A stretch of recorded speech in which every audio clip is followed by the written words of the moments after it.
Clerk will read the first bill. House Bill 2737, relating to construction standards for small homes and prescribing an effective date. Question now rises upon third reading and final passage of House Bill 2737A. Representative Barreto. Thank you, Madam Speaker. Finally, we get to the tiny homes. This started out as an idea, I think, a few years ago when people decided that maybe they wanted to build smaller homes that were a little more affordable, cheaper to heat.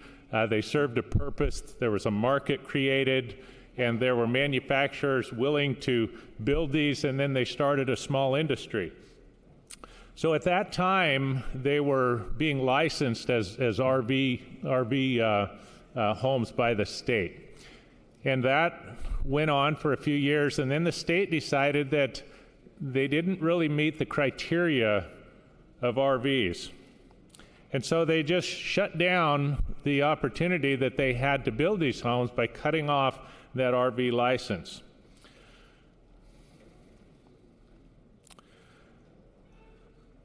So then this came before the legislature, I think it was either 2015 or 16, and we had an informational hearing. And the situation was presented to us, and there was a dilemma. They could no longer build and sell these homes because they couldn't get them licensed, and the state would not or could not come up with an alternative for them to go by. And so they appealed to the legislature to come up with a solution. And there was a work group that started, I think, before Representative Bynum and I got on it this year, and they were discussing some of the issues with these homes. I got involved a year ago. There's a small home manufacturer in North Powder, which is in my district. I got a letter from them saying, you know, they were in a bind. They couldn't produce these things anymore. Was there anything that we can do? Now, you have to understand that these homes are a little more robust than a travel trailer that they were being licensed under. And so when we got into this meeting, this work group, and we started discussing this, and we started discussing with building codes, what is the difference between these RVs that they were being licensed under and the difference between these tiny homes? And they came up with the distinction that these tiny homes have pitched roofs and wood siding. And I heard that and I said, seriously? I mean, seriously, that's the distinction that we come up with between RVs and tiny homes, that we can make this outside, whether it's got a pitched roof or wood siding, and that's the reasoning behind this. That's the distinction we make, and so we shut down this industry. We no longer give them a license as an RV. And there were other things. There was the idea that they don't have licensed plumbers or licensed electricians to put these things together. And so in this work group, the tiny homes people conceded, and they said, no, that's fine. We'll do that. We can comply with that. And then it went a little further. So everything in these homes, they will be inspected, plumbing, electrical, they'll be inspected by a building inspector. But then the tough part, the lofts and the ladders. So we get down to lofts and ladders in these things, and that's going to shut down this process. So you could build these tiny homes without the lofts and ladders. These things are only 400 square feet. I mean, that's a very small home. A little loft for a sleeping area makes a lot of sense. So ladders and lofts came up. Ladders, too dangerous. And the point is made, how many bunk beds do we have in Oregon that have ladders going up to them? And can you give us the criteria, the statistics of how many people are injured, maimed, or killed by ladders on bunk beds every year? And there were no statistics given. So after that was put to rest, it was, well, What about the fire code? How are people going to get out of these homes if they're up in a loft and there's a fire that starts? And so that is kind of where this ended, where we didn't really have a solution for that, except that there's fire alarms in regular houses, there's lofts, there's bunk beds, there's ladders in regular houses. But then the tiny homes people said, well, there's a thing called the IRC code, and this is international building codes, and they have this written into their into their codes, and it's in the bill. It was written in just as there was in the bill, and this is accepted internationally by 2/3 of this group. 2/3 specifications for lofts and ladders are determined that they are okay as long as an egress or a way of escape is provided either out the roof or out a back window. And then it gives dimensions for the window, so it's large enough. It gets dimensions on how high above the loft it can be. And so the bill adopted that. But there was still issue with building codes, that they wouldn't go there with the international codes, and they said, there's a point here where we have to say, no, this is unsafe, we can't be doing this, there's a liability to the state of Oregon, and this is where we came up with this bill and said, look, let's put an amendment in here. Everything else we comply with, just as a regular house would be built, except for the lofts and ladders. There would be an egress outside so they can escape out of the roof or out of a back window if there's a loft in one of these homes. And so that is really the crux of this bill that caused issue. I think most people, and we do this in the legislature too, we have these pilot programs. And so we got together and said, well, let's just put a sunset on this so that we can do this until 2024. This bill has a sunset. Let's do this. Allow these tiny home manufacturers to continue to build. Let's see how it goes. Let's monitor it, and let's evaluate this, and then deal with it in 2024 if the building codes by that time have not adopted it or come up with their own solution. And so really what this is kind of a short-term fix for a situation now where we have businesses in Oregon that are producing income, revenue, adds to the GDP, produces taxes, and here we are saying, Oregon just isn't, we're just not ready for this. So I have one fellow that went over to, Boise, and he went over there because he said, we just can't, we can't seem to talk these guys into it here. He said, I'm tired of this, I'm not going to go there, and I can't even find my page now. He said, we have millions of dollars of revenue, not to mention jobs, and these are just in my sales.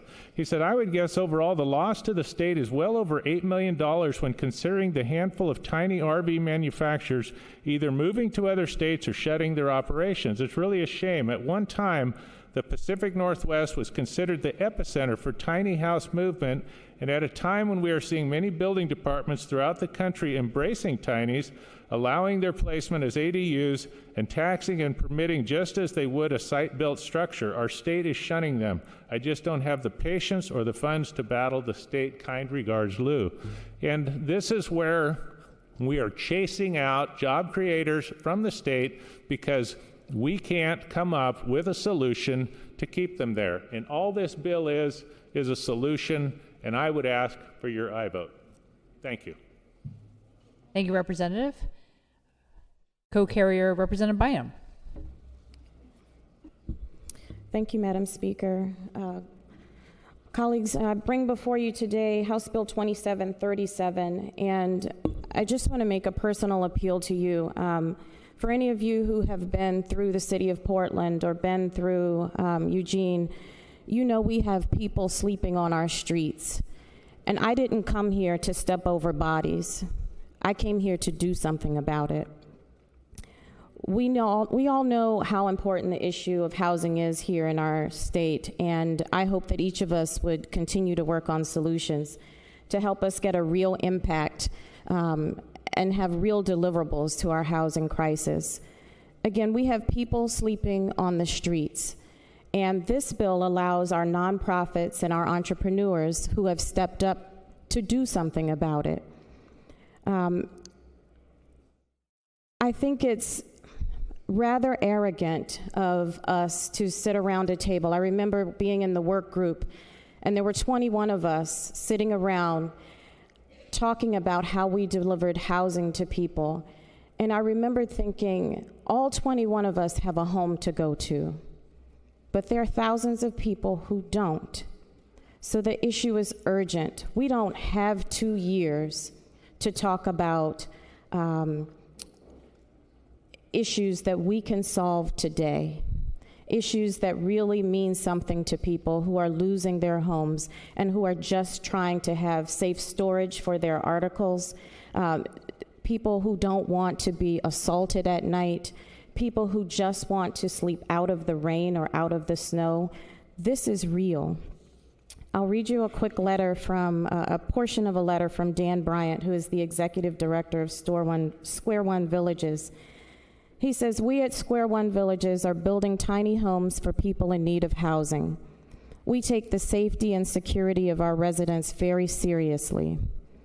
He's writing this letter in response to our building codes inspector guy, Mark Long, who insists that there's something very wrong with a tiny home, and he hasn't proven it yet.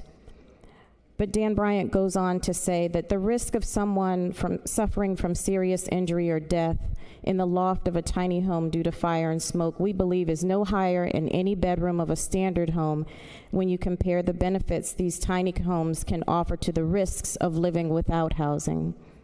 There really isn't a comparison. An overwhelming majority of the International Code Council voted in favor of Appendix 5 to make lofts possible in tiny homes. They fully vetted the issues, including the risks in case of fire, and approved the appendix.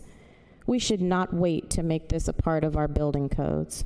I hope you will work for the passage of House Bill 2737. As Representative Barreto mentioned, we've had work groups. This issue is not new. Homelessness is not new. And I believe we had a thorough discussion, and I feel that this bill will help more Oregonians live with a safe and secure roof over their heads. This is about addressing our housing crisis. This is also about people's ability to downsize.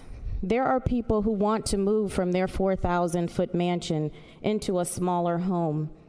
There's a gated community just right down the street, Hope Valley Resorts.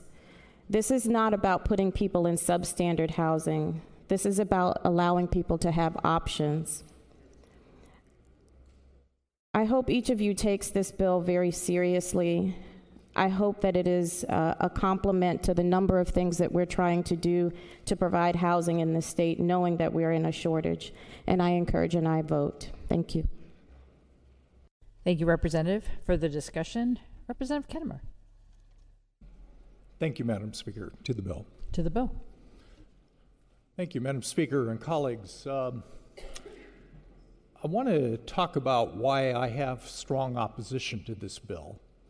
And I hope you'll indulge me a bit as I trace a little history, because it's really related to my life growing up.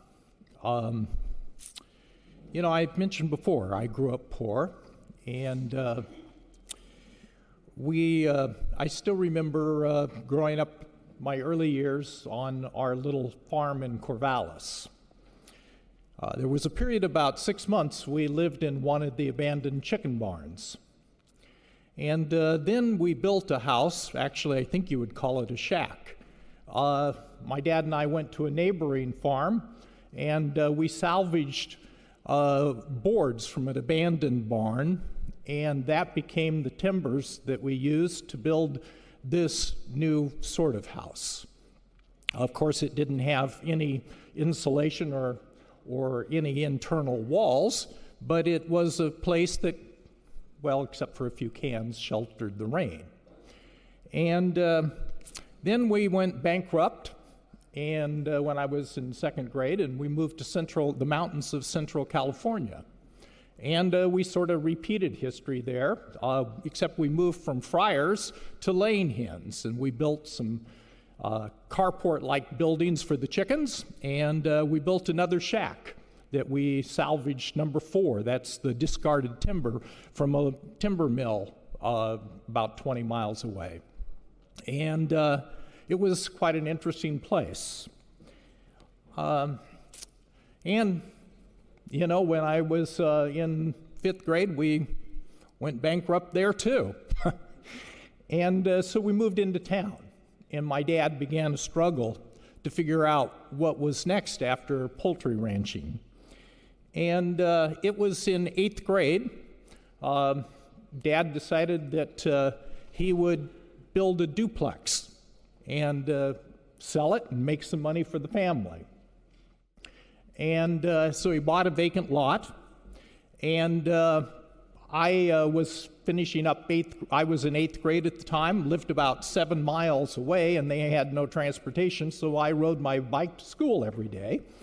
And I'd ride to school in the morning, and then on the afternoon, I'd ride by the duplex and help Dad and a helper clean up.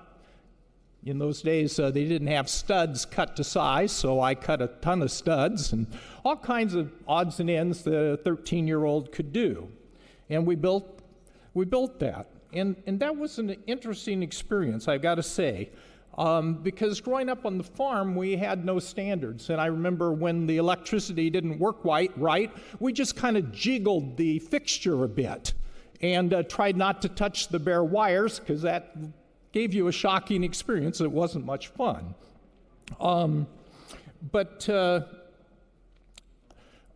I remember a couple of different things about this. You know, we are starting to build the foundation, and of course we can't afford to have graders come in, so we are digging it by hand.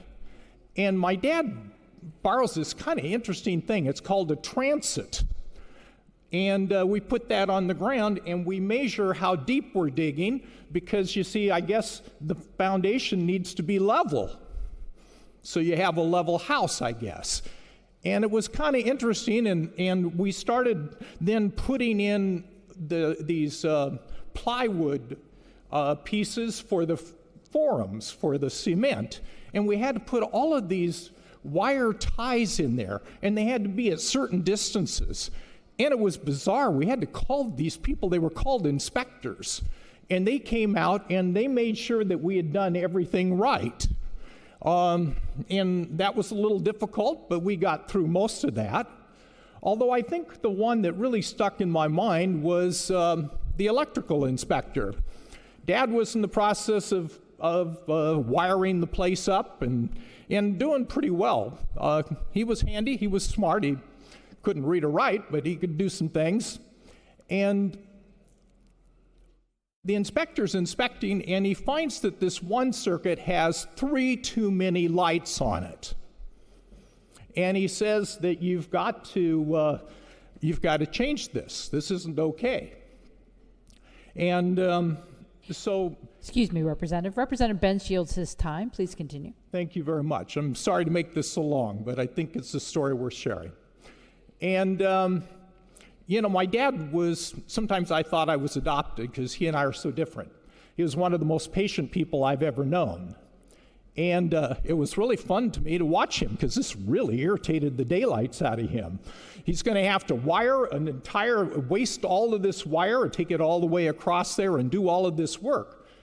But you know what stuck in my mind is 3 too many light sockets was a fire hazard. And it needed to be corrected, because you see, what we're talking about is safe, quality, and lasting housing. The things that I didn't grow up with. Safe, quality, and lasting housing. Oh yeah, and there's another piece to this too. You remember I mentioned that house we built out of the used lumber in Corvallis? Well, Dad and I came to Portland to make arrangements to sell our fryers. And on the way back, we were met by some friends on the highway with my mom and my pregnant mom and sister. And you see, there'd been a flue fire in that house, and it went up like kindling, because that's what it was. And my pregnant mom and my older sister had, because of the vacuum that was created, couldn't get the door open. And in their panic, they didn't think about throwing something through the window. And they fought with that door, and they came within literally seconds or minutes of losing their life in that fire. They did manage to get that open. But that talks about safety. And you see, when you put a wood stove's flue in the roof incorrectly, guess what happens? So it's important. I guess a couple of things about it. This is the third time, I guess, I put this on your desk. So hopefully you've had a time to look at it. I want you to take a peek at the folks who have opposition to this bill, and I think they have opposition for the reasons I've just been talking about. Some of them come from different perspectives. But you know, we have Associated Builders and Contractors, Associated General Contractors, Oregon Building Officials Association, the American Institute of Architects, International Brotherhood of Electrical Workers, Oregon Fire Chiefs Association, Oregon Fire Marshals Association, National Electrical Contractors Association, Independent Electrical Contractors Association, United Association of Plumbers and Steam Fitters, Sheet Metal Workers, Oregon State Association of Plumbing and Heating Cooling Contractors, Plumbing and Mechanical Contractors Association, Oregon State Building and Construction Trades Council, AFSCME, Oregon Home Builders Association, Sheet Metal and Air Conditioning Contractors. That's quite a list of folks who have concerns that housing be quality and safe and lasting. We're pretty close on this bill, but we aren't there. You know, we have compassion. We need more housing. Everybody understands that. I certainly understand that. But we want to make sure that it's not the kind of housing that I grew up in. Oh, this would be better, but it's still inferior and dangerous. And I think what we need to do is realize that we need to use our head instead of our heart today. We need to do the right thing and make sure that there's a work group that brings this back, because the work group that was there was not inclusive. And it needs to be vetted through all of these different people so that we come to consensus that this is safe, quality, and lasting housing for people. We also need to realize that there are going to be impacts, and if we're not careful, unintended impacts, because we need to consider availability of services, the impact on property values, congestion, parking, access to transportation and other public services. So with that in mind, I'm afraid that I encourage a no vote today in hopes that we come back in the short session and do the right thing. I urge you to vote no. Thank you. Thank you, Representative. Further discussion. Representative Hovey. Thank you, Madam Speaker. To the bill. To the bill. Colleagues, I have a great deal of respect for my colleague from southwestern Clackamas County. And as well, I have a great deal of respect for the Building Codes Division and many of the construction groups that he mentioned that are opposing this bill.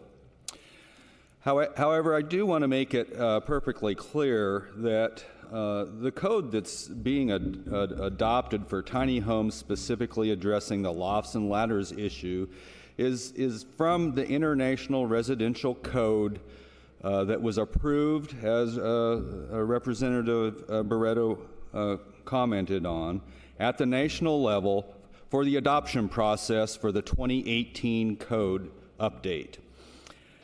That process will take a while to get through the Oregon process, and we just wanted to put this in place now because of the need and moving this up, put a sunset on it, so by the time the building codes in Oregon gets around to it, they can come back with their findings and their recommendations. But I want to make it perfectly clear that these tiny homes that are in this bill are going to comply completely with the residential code, except for the lofts and the ladders, which are going to use this international residential code, attachment V, which has been approved in this process.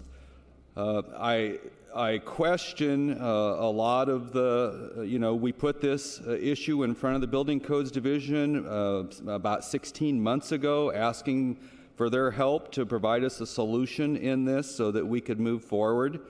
And we just got no solution from them other than to wait for the building codes, Oregon building codes, to come through with this process.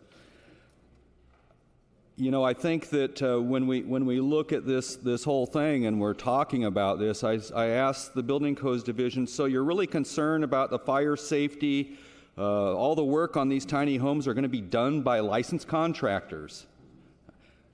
I think that's important to say again. It's all going to be done by licensed contractors, whether it's electrical for the electrical work or plumbing for the plumbing. They're going to comply with the residential code, except for this one piece, which is going to use the international residential code that's up for the adoption process in 2018.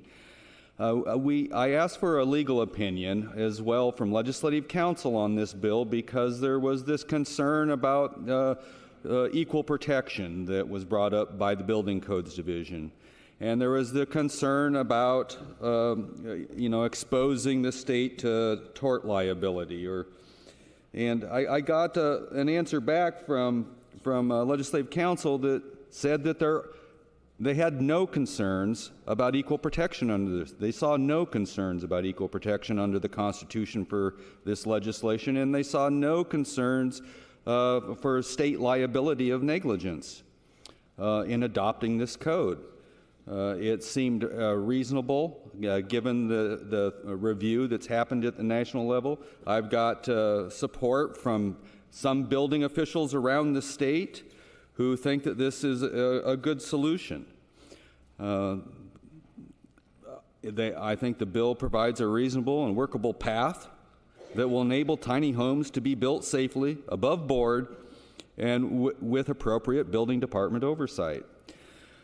So though it hasn't made its way through the official Oregon process, which would probably take another 3 to 6 years, I think putting this in place now will serve the state of Oregon and many of the issues that we've heard. I go back, we have a bill that the Building Codes Division brought forward to allow RVs to be built without any licensed contractors, without licensed electricians, without licensed plumbers. And I asked the question, why are you so concerned about the tiny homes when in fact we're using licensed contractors, but then you sponsor a bill to allow RVs who by ordinance around the state are being used as dwellings. People are being allowed to live in RVs around this state, and it's being condoned by local governments. So why don't you have that same concern for the construction of those? I think it's really imperative that we move this bill forward. Thank you. I urge an aye vote. Thank you, Representative. Further discussion? Representative Johnson. Thank you, Madam Speaker. To the bill. To the bill. Colleagues, first of all, let me say I really, really appreciate each of our co-carriers, and I really appreciate their intent in this legislation because I think that really they summarize the desire that a lot of us have about trying to find ways to provide more affordable housing for Oregonians. It's a laudable purpose and so forth. But as someone who in his day job spends a lot of time building residential housing and complying with building codes, what's being proposed here really gives me concern. And I would say it's no small matter that the Oregon Firefighters Association is opposed to a bill like this, because these are the folks that are in charge of trying to keep Oregonians safe and making sure that we aren't creating circumstances and dwellings and putting people in places that's going to be unsafe for them. But I want to talk a little bit about, specifically about the areas that have not been addressed by the legislation that the co-carriers recommend or that admit. In complying with the International Code for Fire Life Safety, I really don't know what that means. I don't know what other countries enforce. I do know that standards are very different in terms of minimum square footage requirements. But I can tell you a little bit about egress and carbon monoxide detectors and stairways, and those are very big items as we build a residential building. There's a huge amount of focus on that. If I'm going to build a stairway, any stairway in a home, my rise and tread on a stairway can't vary by more than 3/8 of an inch, or the building inspector will say, you got to do that over again, because they want it uniform so people have a way to access a place safely. But when you get into ladders, that's a totally different, I don't know how to deal with that. I have no idea what the rise is acceptable. I have no idea what the weight requirements would be. I have no idea what the treads or the rail separation would be. I don't understand that. But I can tell you about egress, and egress means how can a person safely exit a room. Any of you would have a home that's been built in the last probably 20 years or so, you have to have a window in every bedroom, right? And that window can't have a sill that's higher than 42 inches off the ground, or it violates egress code. It also has to have an opening space that's equal to about 2 foot by 4 foot in volume, so you can fit someone in and out of that in the case of fire. How do you fit one of those spaces into a loft as you see those advertised on HGTV and so forth? I don't see spaces large enough to accompany that. I don't understand, again, it kind of defeats the purpose of a tiny home if you have to build this large area for somebody to be able to safely exit. And what if the ladder's not there in the case there's a fire? What if that gets moved, because those typically are movable pieces as well? And what if there's not a carbon monoxide detector up there? Because I can tell you, anybody that sleeps in a loft is going to experience smoke and or anything that's hazardous before anybody else. And you may perish before you have a chance to know something's going on. All I have to say, colleagues, there are some technical components to this bill that I think are troublesome. And I would just say, let's just pause and take a deep breath, and maybe we send this bill back or take another shot at it. Let our Buildings Code Division come up with a way to do this, because we've done this before. There's always new items that come onto the market, but we need to have people have to put in place building codes that are implementable, that are enforceable, and that first and foremost have the safety of Oregonians in mind. I would really hope that our preoccupation with affordable housing would not lead to legislation that will mainstream the creation of unsafe living spaces. And I hope we're certainly not saying that those who can least afford conventional housing are going to sleep and live in places that are going to have substandard safety regulations attached to them. So with that, again, I totally appreciate the concept, the spirit with which this legislation is brought forward. But I just say we haven't spent enough time with the people that really are in charge with public safety in Oregon to put in place codes that I'm sure we all would like to have. So with that, I would encourage a no vote today, Madam Speaker. Thank you. Thank you, Representative. Further discussion. Representative Barnhart. Thank you, Madam Speaker. To the bill. To the bill. I introduced this bill, colleagues, at the request of people who are intimately involved in the housing crisis that we face. The carrier from the Heartbeat District referred to Dan Bryant and Square One, which is a project in Eugene involving the need to build tiny houses, or at least small dwellings, for people who otherwise are sleeping under the bridge.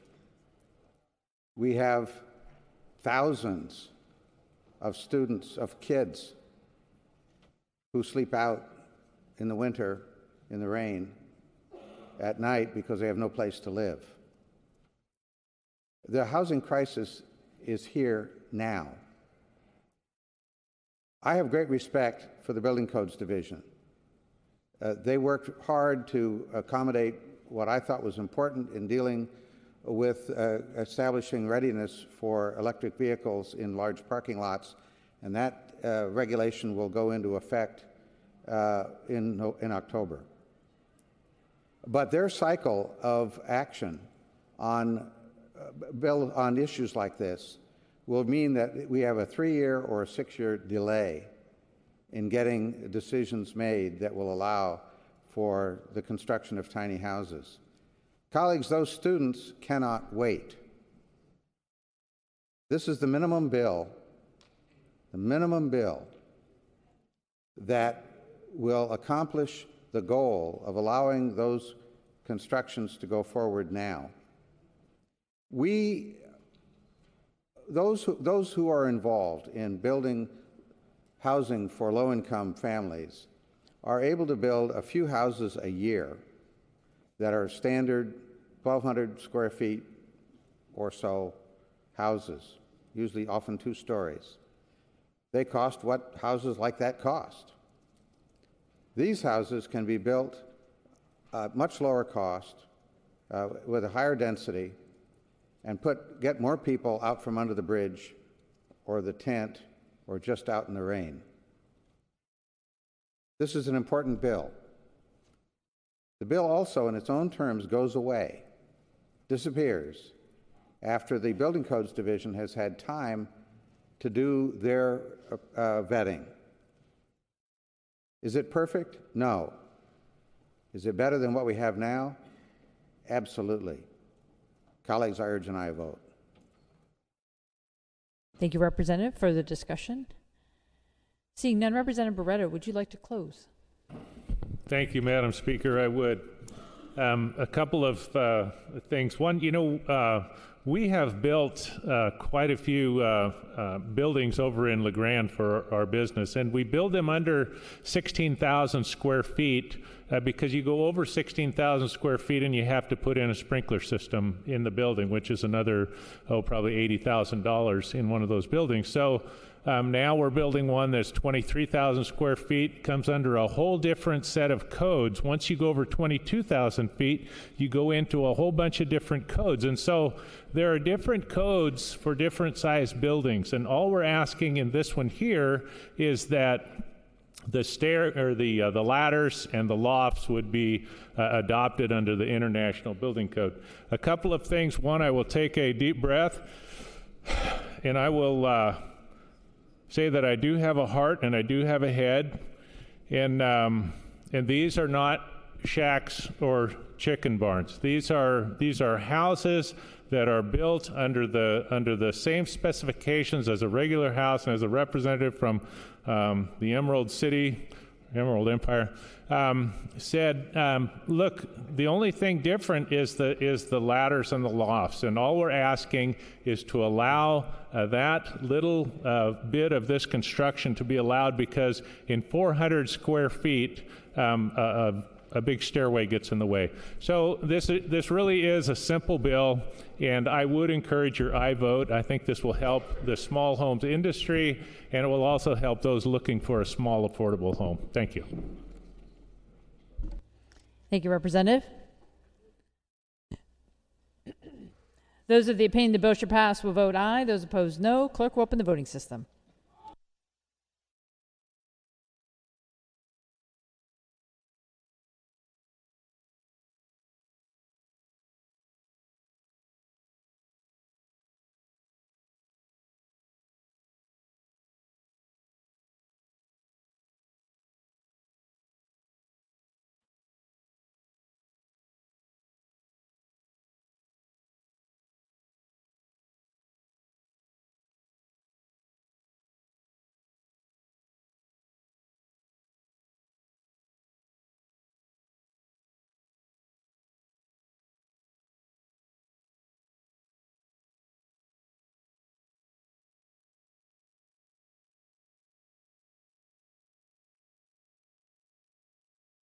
House Bill 2737A, having received a constitutional majority, is declared passed.